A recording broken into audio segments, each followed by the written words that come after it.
Brought to you by V-Guard, co-powered by Sensodyne. Sir, एका बाजूला आज शिवाजी पार्कमध्ये मोदी यांनी राज ठाकरेंची सभा होती, तर त्याला प्रत्युत्तर म्हणून आता बीकेसी मध्ये सुद्धा इंडिया आघाडी शक्ती प्रदर्शन करते. कशा पद्धतीची तयारी आहे तुम्ही आता पाहण्याची? आम्ही तर शिवाजी पार्कच मागितला होता, पण तो मिळाला नाही.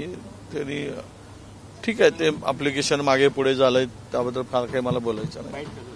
ठीक आहे, त्याला प्रत्युत्तर म्हणून सभा नाही, तर ही महाविकास आघाडीची, मी तर असं म्हणतो की विजयाचा संकल्प सभा आहे, विजयाची संकल्प सभा आहे. आणि मुंबई आम्ही जिंकणार, 6च्या 6 जागा जिंकणार आहोत. आणि या महाविकास आघाडी इंडिया आघाडीची ही सभा, मुंबईची ही शेवटची सभा आहे प्रचाराची, कारण उद्या संध्याकाळपासून प्रचार बंद होणार आहे. देखिए, उनका काम है अफवाह से गर्मी बढ़ाना और हमारा काम है माहौल को ठंडा रखना. हमारा नेता कैसा हो जो माहौल को रखे ठंडा वैसा हो. अब की बार वी गॉट एयर कूलर का चमत्कार. आणि ही सभा तानाशाहीला संपवण्यासाठी आहे. ही सभा लोकशाही जिवंत ठेवण्यासाठी, या देशातील संविधानाचं रक्षण करण्यासाठी ही सभा आहे असं मी मानतो. आणि यातून जो संदेश जाईल, या 13 जागा लोकसभेच्या आजच्या 5व्या टप्प्यामध्ये आहेत. या 13ही जागेवर काँग्रेस आणि इंडिया आघाडीला भरभरून यश मिळेल, कारण आम्ही अख्खा महाराष्ट्रामध्ये सगळं वातावरण जे आहे ते बदललेलं आहे, नव्हे तर देशातच वातावरण बदललेलं आता आम्हाला सगळं दिसत आहे. त्यामुळे लोक आता मोदीजींच्या आणि भाजपच्या सभाला वैतागली, कंटाळा आलाय. काही लोक असं म्हणतात की आता केळच आलाय, नको तेच ते भाषण, आणि त्याच्या पलीकडे काही नाही. त्यामुळे ते काय ऐकायला जायचं. आता लोकांना पंतप्रधानांच्या भाषणाची आवड राहिली नाही आणि तो उत्साही राहिला नाही. त्यामुळे लोकांच्या मनात आता नवा पर्याय म्हणून इंडिया आघाडी हाच त्यांना दिसतो आहे. आणि आम्ही 100% या देशातील सत्ता हाती घेणार आणि 4 तारखेला जूनला देशामध्ये परिवर्तन होणार.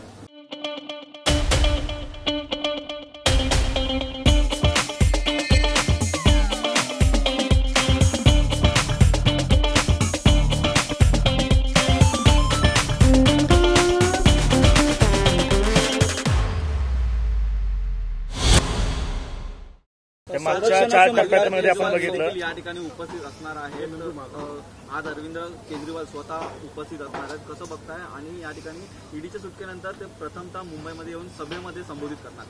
आज सर्वोच्च न्यायालयाने सुद्धा एक टिप्पणी केलेली आहे की विशेष कोर्टामध्ये एखादा न्यायप्रविष्ट मामला असेल तर त्यामध्ये ईडीला कारवाई करता येणार नाही, अशा प्रकारचा एक सर्वोच्च न्यायालयाचं मत आहे, त्यांनी ते दर्शविलं आहे. आणि राहिला हे पॉलिटिकल कारवाई आहे, हे सिद्धच झालं आहे. त्यांच्यावर कुठलाही पुरावा नसताना निवडणुकीच्या तोंडावर त्यांना अडवून राजकीय फायदा उपटण्यासाठी केलेला तो एक केविलवाना प्रयत्न होता, असंच आम्ही त्याच्याकडे बघतो. झिंझिण्यांपासून त्वरित आराम मिळवा सेन्सोडाइन रॅपिड रिलीफ बरोबर. काल देवेंद्र फडणवीस असं म्हणाले की 4 टप्प्यांमध्येच आम्ही महाविकास आघाडीचा सुपडा साफ केलेला आहे. सुपडा साफ 4 तारखेला दिसेल. कोणाचा सुपडा साफ झाला आहे आणि कोणाचं राजकीय विजनवासात कोणाला जावं लागणार आहे आणि कोणाच्या नशिबी आता वनवास येणार आहे, ते 4 तारखेला कळेल. लोकांनी ठरवलं आहे. आणि विदर्भापासून तर मुंबईपर्यंत एकच लोकांचं मत की इंडिया आघाडीला जिंकून द्यायचं आणि मोदी सरकारचं, भारतीय जनता पक्षाच्या जुमलेबाज सरकारला महाराष्ट्राच्या भूमीमध्ये गाडायचं, हा निर्धारच लोकांनी केला आहे. त्यामुळे सुपडा साफ 4 तारखेचा निकाल आल्यावर जे आता हे अभद्र जे लोक एकत्र येऊन सत्तेसाठी पक्ष फोडून, घर फोडून, माणसं पळवून जे काही केलेलं आहे त्याला सडेतोड उत्तर महाराष्ट्रातील जनता देणार या त्यांनी निर्धारच केलेला आहे. मोदींना हरवण्यासाठी फतवे काढले जात असल्याचा फडणवीस आरोप करतात. दिसले नव्हते, अजित पवार हे दिसले नव्हते महायुतीच्या रॅलीमध्ये देखील आणि मोदी आलेले तेव्हा देखील. कारण तो नाराजी कुठेतरी पाहायला मिळते आणि दुसरीकडून छगन भुजबळांचा देखील नाराजीचा सूर पाहायला मिळतोय. कसं बघता या संपूर्ण? असं आहे, हा सगळा बदलत्या वातावरणाचा परिणाम आहे आणि वातावरण बदलत गेलं की म्हणजे त्या पद्धतीनं माणसं सुद्धा बदलतात. भुजबळांचं स्टेटमेंट असेल किंवा उद्या अजितदादांच्याकडून काय असं स्टेटमेंट आलं की सहानुभूती आहे उद्धवजींना आणि शरद पवार साहेबांना, तर भविष्यात आम्हाला सॉफ्ट कॉर्नर ठेवून सांभाळून पण घ्या अशी सूचकता कदाचित त्यांच्या या बोलण्यातून दिसते आहे. पण मी या पलीकडे जाऊन सांगेल की फतवे बितवे जे सांगितला, फतवे तर आता भाजपानेच 10 वर्ष काढलेत. त्यांचे फतवे एवढे डेंजर होते की समाजातील धर्माधर्मामध्ये युद्ध पेटावं अशा पद्धतीचे फतवे होते. अजूनही ते पंतप्रधानजी त्याच भाषेत बोलत आहेत. त्यांनी सांगितलं की मी हिंदू मुस्लिम ज्या दिवशी करेल त्या दिवशी माझ्या सार्वजनिक जीवनाला अर्थ राहणार नाही. पण मात्र रोज त्यांचं स्टेटमेंट हिंदू मुस्लिमावरच चाललेलं आहे. यावरून फतवे कुणाचे निघत आहेत त्याला अर्थ नाही. हे केवळ मतांच्या किंवा पराजय दिसत आहे. यामुळं अशा पद्धतीनं आपले स्टेटमेंट करायचेत आणि मतदारांना थोडं कन्फ्यूज करायचं, हा तेवढाच उद्देश आहे. सुनील तटकरेंनी शरद पवार आणि जयंत पाटलांची भेट घेतल्याचा दाखवा अनिल देशमुख करतायत. आपण कशा पद्धतीने बघता याबाबत? पर्याय नाही, आता तो त्यांचा प्रश्न आहे. त्यांनी हे सगळे पडतील. असा आहे, बिळात पाणी घुसला की उंदरं बाहेर पळून जातात आणि नवं शोधतात. तर त्यांना आता त्या बिळामध्ये घड्याळाचं जे पक्ष फोडून घड्याळ घेतलं आहे त्या बिळात पाणी शिरणं सुरू झालं आहे.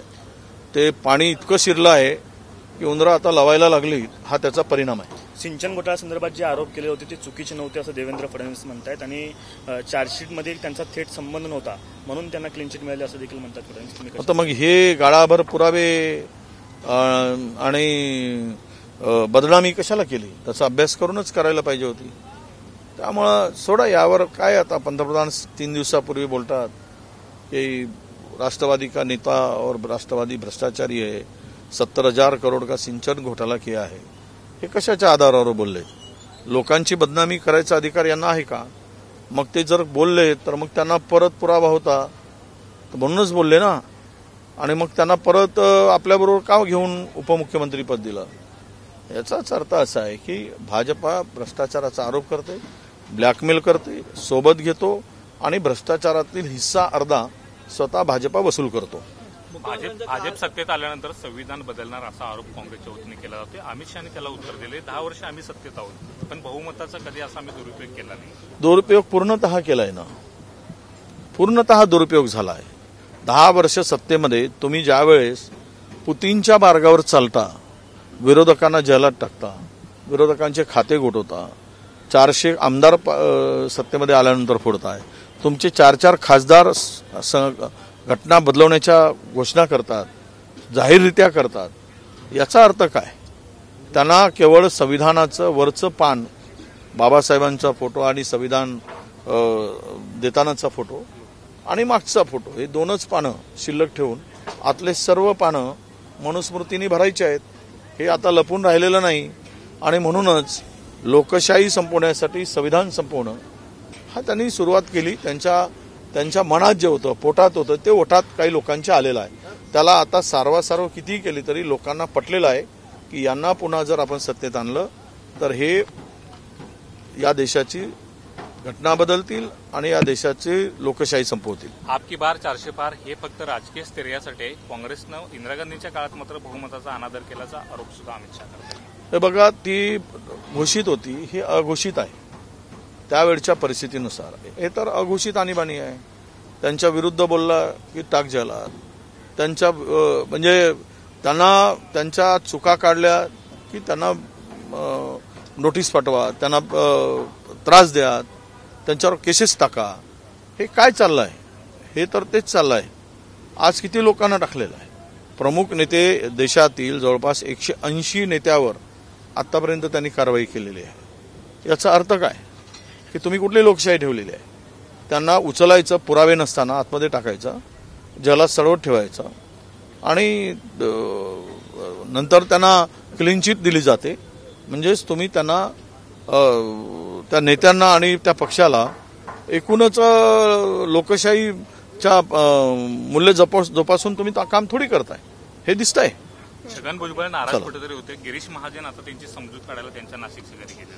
नाही, गिरीश महाजनांचं कामच आहे, त्यांच्याकडे दूध, दही, लोणी खूप आहे आणि ज्यांना जिथे गरज पडली ते लोणीची कटोरी घेतात आणि लोणी घेऊन पोचतात दरवाजात आणि जेवढी लोणी लावता येईल तेवढी लोणी त्यांना लावायचं आणि त्यांची नाराजी दूर करायचं, एवढंच काम आहे। लोणीनी भरलेलं मडकं त्यांच्याकडे आहे। आता ते लोणी कुठे लावतात हे मी बोलणार नाही। Brought to you bye V-Guard, को पॉवर्ड बाय सेन्सोडाइन।